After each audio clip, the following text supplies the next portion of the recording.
Hello everyone, in this video I will explain about parts of speech and one of the components of parts of speech, which is a noun. So let's start. What are parts of speech? Each and every word belongs to one of the 8 components of speech. The function a word serves in a sentence is referred to as its parts of speech. So, every word in English can be classified as one of the 8 parts of speech. So, parts of speech is referred to the function or the role which is played by the word in a sentence. So, in a sentence, a word which plays a role is referred to as parts of speech. Now, let's see what is noun. A noun is a word of a person, place, thing, or idea. So, a noun, what is noun? It's a naming word of any kind of entity, including people, places, objects, and concepts. Next, what are the types of nouns? Let's see. First one is proper noun versus common noun.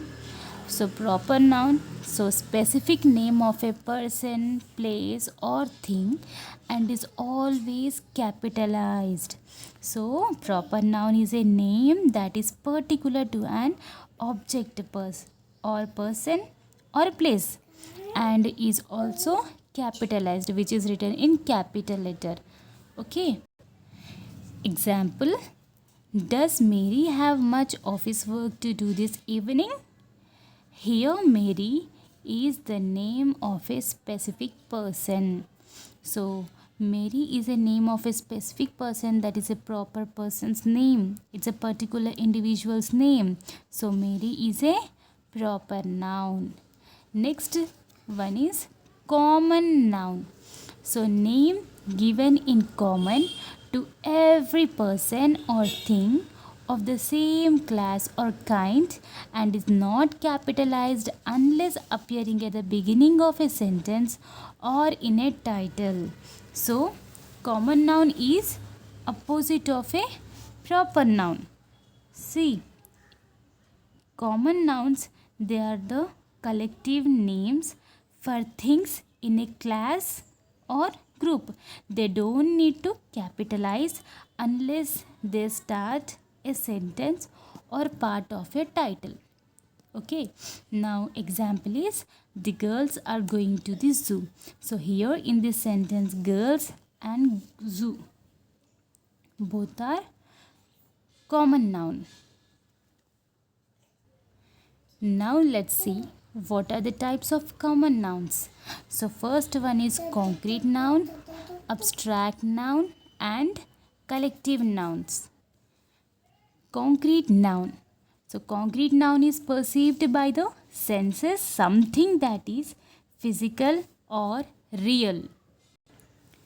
Anything that can be experienced via the see and is tangible. Yes, they are referred to as concrete nouns. Now let's see example. I ate noodles in an expensive restaurant. So here in this sentence, you can taste the noodles and you can see the expensive restaurant. Yes, so both the noodles and restaurant, both are tangible. Yes, and both are physical. So you can sense, you can view them. So these are the concrete nouns. Next one is abstract noun. Abstract nouns can be perceived by the senses. That is, they describe only things that can experience through thought and imagination. These abstract nouns are experienced through thought and imagination. So those are the abstract nouns. Okay, we cannot view them, we cannot perceive them. Next example is That man is testing my patience. Here patience is abstract noun. Can we see the patience? No.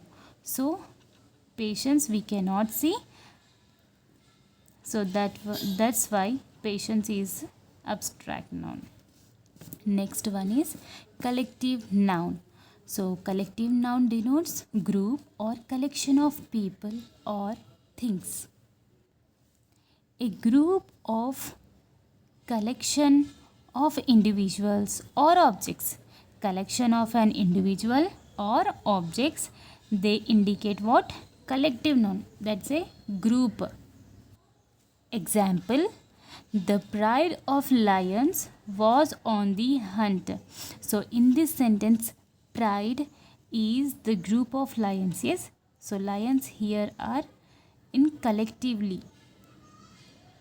So pride is collective noun. Let's see another few more examples. Another example, a choir of singers. A choir of singers performing beautiful rendition of the song. So in this sentence, a choir is the collection of noun. That is a collective noun. Next one is a grove of trees. I own a grove of trees. So in this sentence, grove, that is grove is group of trees. Yes. So grove is the collective noun. Next one is countable versus uncountable nouns. So concrete and abstract, that nouns which can be perceived and which cannot perceive through senses.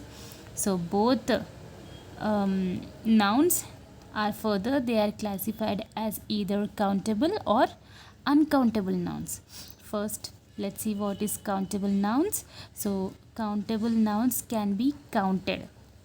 We can count those nouns, like they can be singular, plural, and they can be used with numbers, modifiers like a, and, the, some, any, a few, and many.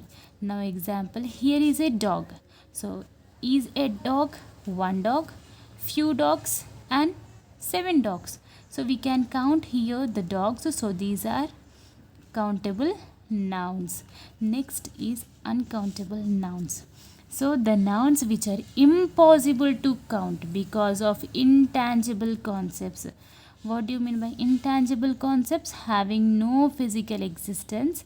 So like that concepts, we can, that one it's impossible to count. Example, information.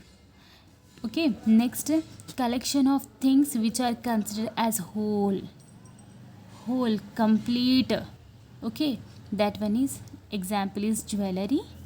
Next, homogeneous physical substances, same physical substances, having same physical substances like milk, sand, air.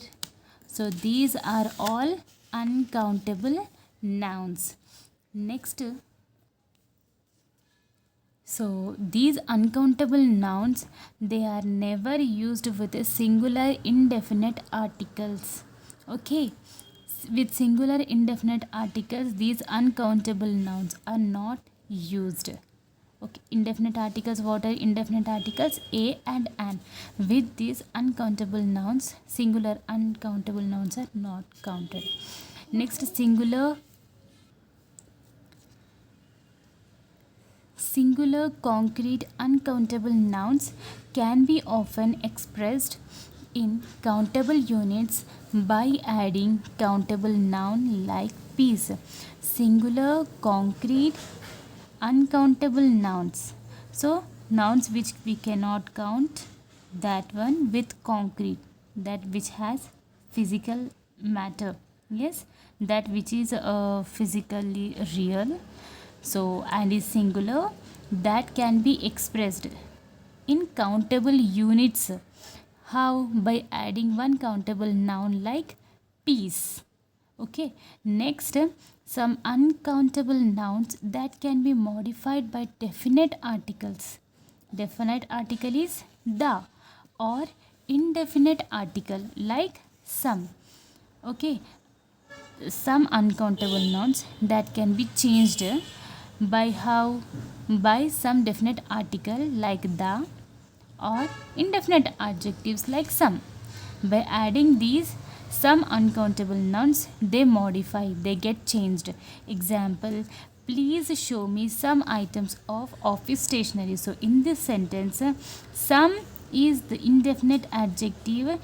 It's changing the uncountable noun here, office stationery, items of office stationery.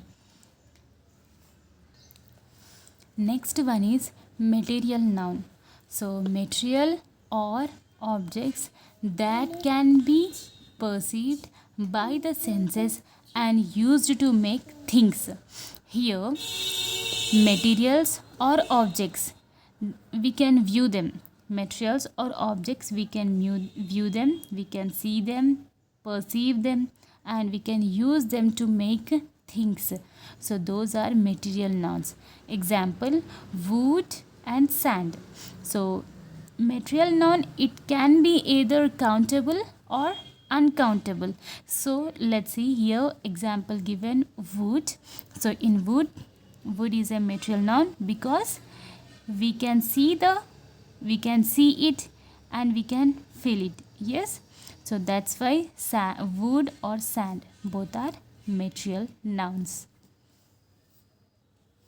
I hope you all understood this video. So in this video we learnt one of the components of parts of speech, which is noun, and 8 types of nouns, that are proper noun, common noun, concrete noun, abstract noun, collective noun, countable noun, uncountable noun, and material noun. If you like my video, then please like, share and subscribe my channel. Thank you for watching.